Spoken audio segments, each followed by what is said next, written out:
Hitting the streets of Canada around the Circuit Gilles Villeneuve is always good fun. The really fast chicanes and the tricky switchback first corner sequence allows for really good and hard racing.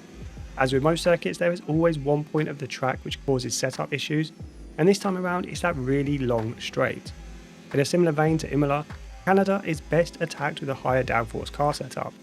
However, thanks to that long straight and the AI's tendency to run low downforce setups, we do have to lower the overall aero away from the optimal point to be competitive during AI races.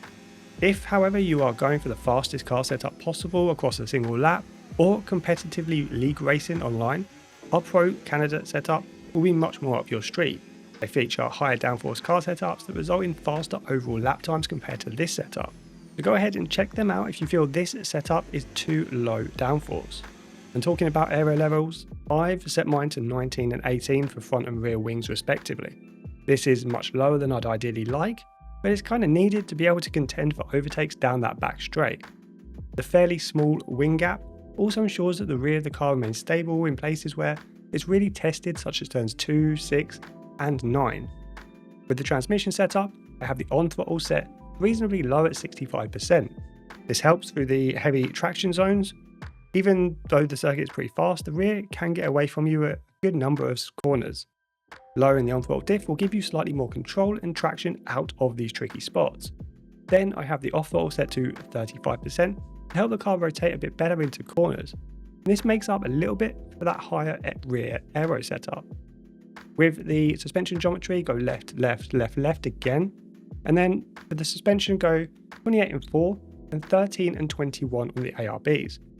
This is a relatively universal approach for many faster circuits, and it helps the rear of the car stay planted during tricky corners, and then set the ride height to 20 and 50.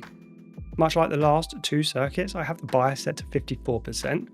We don't really want to go too high with this, as it can result in some initial corner entry understeer we really want to avoid at Canada. I would increase this manually heading into the hairpin and final corners, before reducing it back down to 54% after turn 2. Then round out the brake setup with 100% pressure. Now, partially due to the long back straight, the front tyres can struggle to get up to temperature. I've set the pressures at 26.9 psi to help keep them in the best window, while setting the rears to 25.5 for a bit more temperature management. And this completes this year's Canada car setup.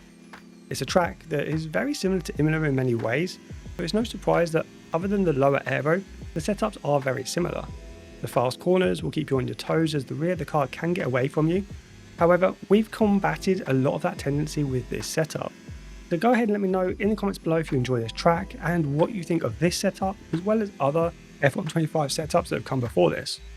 And as always guys, enjoy Canada, stay safe, stay sexy, and I'll see you on track.